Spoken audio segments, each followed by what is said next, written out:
My name is Marcus Reed, and 2 months ago, I destroyed my own life for $10,000. I didn't know that's what I was doing at the time. I thought I was just taking a job.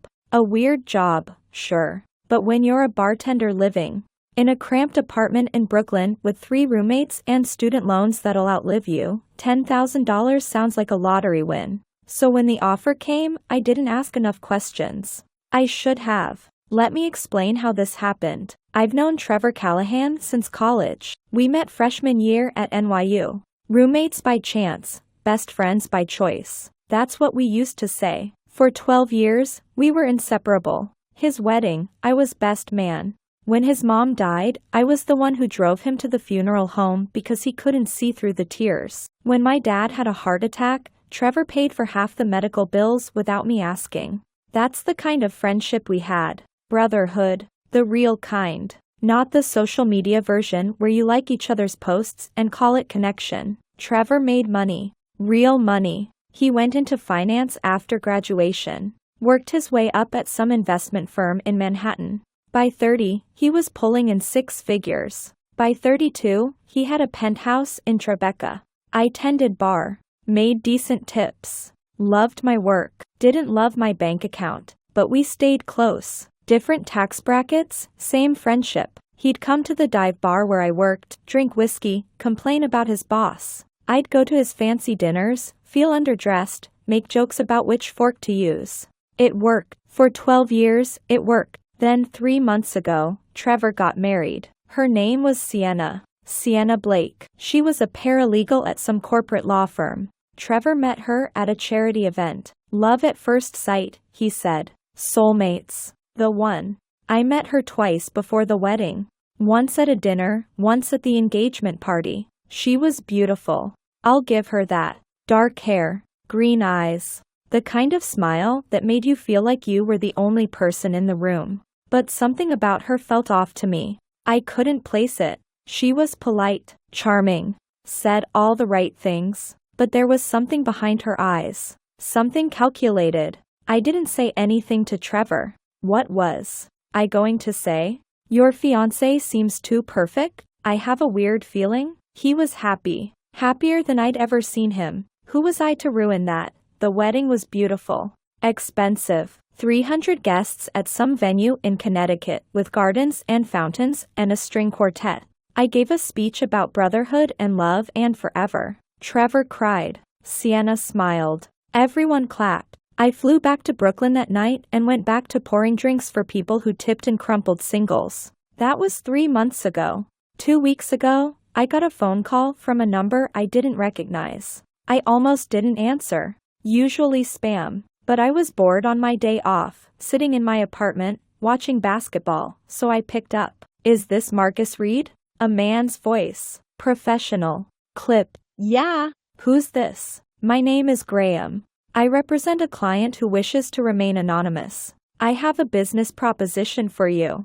Are you available to meet? I should have hung up. Should have blocked the number. But that word, business proposition, that sounded like money. And I needed money. What kind of proposition? It's better discussed in person. I can meet you tomorrow. Coffee shop of your choice. 1 hour of your time. If you're not interested after hearing the details, you walk away. No obligation. I met him the next day at a Starbucks in Manhattan. Graham was exactly what you'd expect. Expensive suit, leather briefcase. The kind of guy who probably had his shoes shined weekly. He ordered nothing. Just sat across from me, hands folded on the table. Mr. Reed, my client is willing to pay you $10,000 for a single evening's work. I laughed, not because it was funny, because it sounded insane. What's the work? Because if this is illegal, I'm out. Nothing illegal. I assure you.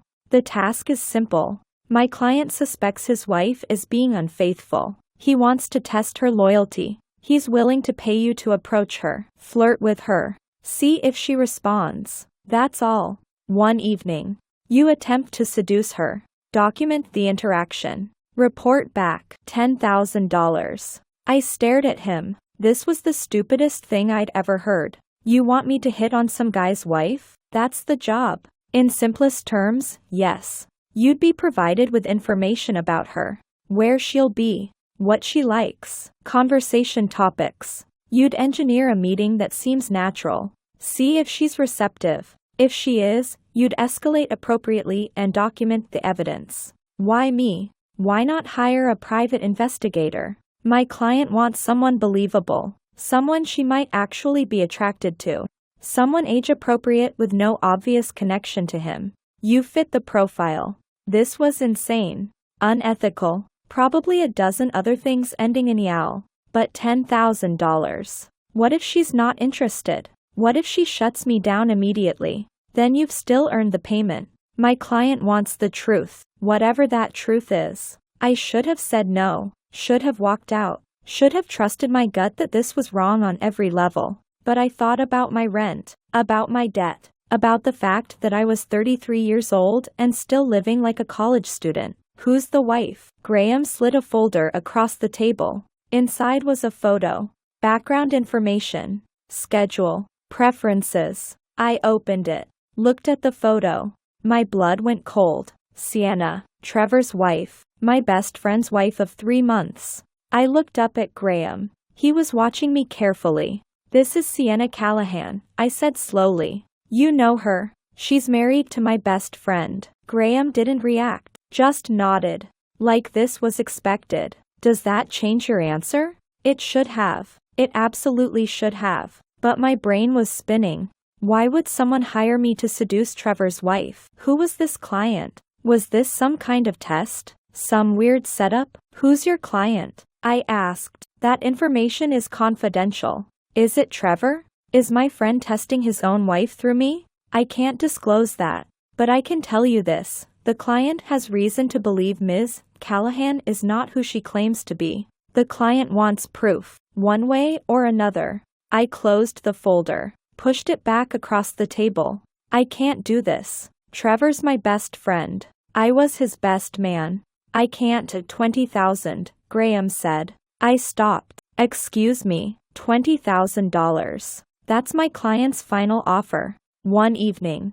A few hours of your time. You approach her. You see what happens. You report back. $20,000 wired to your account the next morning. $20,000. That was almost a year's rent. That was my student loans. That was breathing room. That was a future that didn't involve pouring vodka sodas until I was 60. If Trevor finds out, he won't. Unless you tell him.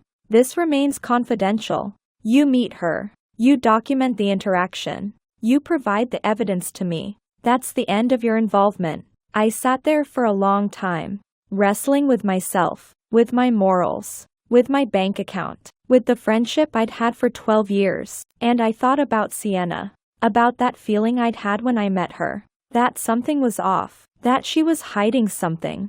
What if Trevor already suspected? What if he was the client and this was his way of finding out without directly asking me? What if I was actually helping my friend by doing this? That's what I told myself. That's the lie I used to justify it. How do I approach her? She knows who I am. You'll engineer a chance meeting. Somewhere she frequents. You'll act surprised. Strike up a conversation. See where it goes. The file has all the information you need. I took the folder. Hated myself for it. But I took it. One evening, I said, that's it. If she's not interested, I'm done.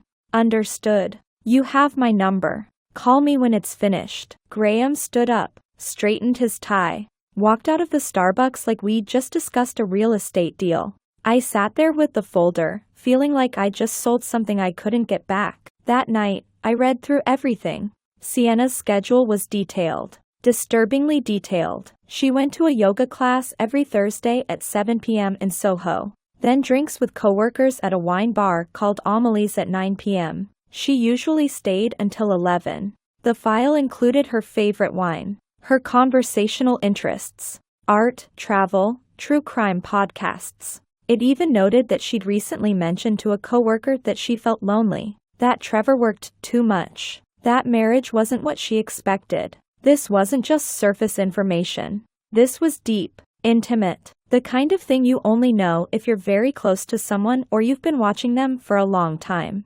I didn't sleep that night, just stared at the ceiling, thinking about Trevor, about 12 years of friendship, about whether $20,000 was worth destroying that. But I'd already taken the folder, already agreed, and some part of me needed to know, needed to see if my instinct about Sienna was right. Thursday came. I dressed carefully.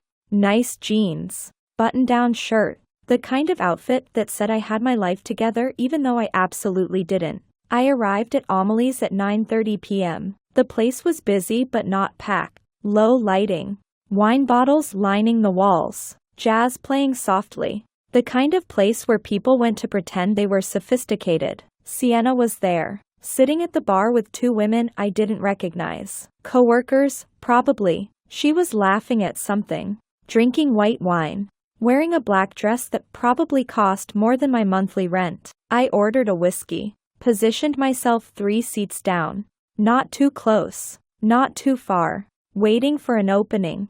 It came 20 minutes later. The coworkers left, husbands to get home to, early morning meetings, the usual excuses. Sienna stayed, ordered another glass of wine. I moved over, 2 seats away now, close enough to talk but not creepy. Sienna? She turned, looked at me. I watched her face carefully, watched for recognition, for surprise, for whatever came next. She smiled, but it wasn't the smile I expected. It was knowing. Marcus. What a coincidence. But she didn't sound surprised. She sounded like she'd been expecting me. Yeah. Wow. Small city, right? I was just grabbing a drink after work. How are you? I'm well. Join me? I moved to the seat next to her. My heart was pounding. Something was very wrong here. How's married life? I asked, keeping it casual, friendly. It's fine. Trevor's busy. Work consumes him. I'm sure you know how he is. Yeah. He's always been like that. Intense. Focused. And what about you, Marcus? Still tending bar? Still pouring drinks for the masses? Living the dream? She laughed, touched my arm. Let her hand linger a second too long. You always made Trevor laugh. He talks about you constantly. His best friend. His brother. There was something in the way she said it. Something pointed, like she was testing me, like she knew exactly why I was there. Trevor's a good guy, I said carefully. He is, but good guys can be boring, can't they? There it was, the opening, the invitation. I should have shut it down, should have made an excuse and left, but I was committed now, in too deep to back out. Are you bored, Sienna? She looked at me, really looked at me, and in that moment, I saw something I hadn't seen before. Something cold, calculated, predatory. I'm many things, Marcus. Bored is definitely one of them. We talked for another hour. I followed the script in my head, asked about her interests, complimented her, created moments of connection. All the things the folder suggested. And she responded, leaned closer, laughed at my jokes, touched my arm, my shoulder, my hand. It felt choreographed, like we were both reading from the same script. At 11 p.m., she finished her wine, looked at me with those green eyes. Walk me out. We stood outside the bar. The street was busy, people walking past, taxis honking. Normal New York night sounds. I had a nice time, she said. We should do this again. Yeah. Maybe. She stepped closer, close enough that I could smell her perfume. Something expensive, something that probably had a French name. Marcus, can I tell you something? Sure. I know why you're here. My stomach dropped. What? I know someone hired you. I know you're supposed to seduce me. Document it. Report back. I know everything. I couldn't breathe, couldn't think, just stood there like an idiot. She smiled. That cold smile. The question is, Marcus, do you know who hired you? Some guy named Graham. He said his client is me. The world tilted. What? I hired Graham. I paid him to approach you, to offer you money to seduce me. I wanted to see if you'd do it, if you'd betray your best friend for cash. And you did. I felt sick, genuinely sick. Why? Why would you? Because I needed to know what kind of man you are, what kind of friend you are. Trevor thinks you're loyal, honest, trustworthy. I needed to test that. For what? Why does it matter? She pulled out her phone, showed me the screen. Text messages. Between her and Trevor. Timestamped tonight. Your best friend thinks you're with me right now. Because I told him. I sent him photos of us at the bar. Told him you approached me, flirted with me. He's been watching from across the street for the last 20 minutes. I spun around, looked across the street, and there he was, Trevor, standing in a doorway, staring at us, his face unreadable in the streetlight. Why? I asked again, my voice breaking. Why would you do this? Because Trevor's worth $70 million, Marcus. He inherited it when his mother died. He never told you. Never told anyone. He keeps it quiet, lives modestly, plays the regular guy. I don't understand prenup, she said simply. We have a prenup. If I cheat, I get nothing. But if he divorces me for any other reason, I get $20 million. Infidelity voids my claim. But if I can prove he's paranoid, controlling, that he set up tests and traps, that he doesn't trust me, that changes things. Creates grounds for divorce based on emotional abuse. I get my money. My brain was trying to process this. Failing. You set this up. You wanted me to approach you. So you could tell Trevor I did. So you could claim he's paranoid. And you helped me do it. For $20,000. Which I'll still pay you. By the way. You earned it. Trevor's going to think I betrayed him. Trevor knows you betrayed him. He's watching. You do it right now. I looked back. Across the street, Trevor was walking toward us. His face was clear now in the streetlight. And what I saw there destroyed me. Hurt. Betrayal. The death of 12 years of friendship in a single expression. He stopped a few feet away. Looked at me. Didn't say anything. Didn't need to. Everything was in his eyes. Trevor, listen to me, I started. Don't, he said quietly. Just don't. She set this up. She hired someone to approach me. She offered me money. I didn't know. You took it though, didn't you? Someone offered you money to seduce my wife and you said yes. I couldn't argue. Because he was right. Whatever Sienna's plan was. Whatever manipulation she'd orchestrated. The core truth remained, I'd agreed to betray my best friend for cash. I'm sorry. I said, knowing it meant nothing. Knowing sorry doesn't fix betrayal. Trevor looked at Sienna. I want a divorce. She smiled. On what grounds? I'll figure it out. But I'm done. With this marriage. With whatever game you're playing. You'll lose money. She said calmly. A lot of money. The prenup. I don't care. Keep the money. Keep everything. I just want you out of my life. He looked at me one more time. 12 years of friendship in that look. 12 years ending. We're done. Marcus. Don't call me. Don't text me. We are done. Then he walked away. Down the street. Into the city. Out of my life. Sienna turned to me. Still smiling. Well, that went differently than I planned. But I suppose it worked out. For him. Anyway. You destroyed us, I said. You destroyed a 12-year friendship. I revealed what was already there. She corrected. You destroyed it yourself when you said yes. When you put a price on loyalty. When you chose $20,000 over 12 years. She was right. And I hated that she was right. The money will be in your account tomorrow, she said. Consider it payment for a lesson learned. Then she walked away too. Heels clicking on the sidewalk, disappearing into the Thursday night crowd. I stood there on that street corner for a long time. People walking past, life continuing around me while mine fell apart. I never got the money. Sienna's account was closed. Graham's number was disconnected. It was all fake, all set up, all designed to do exactly what it did. I tried calling Trevor,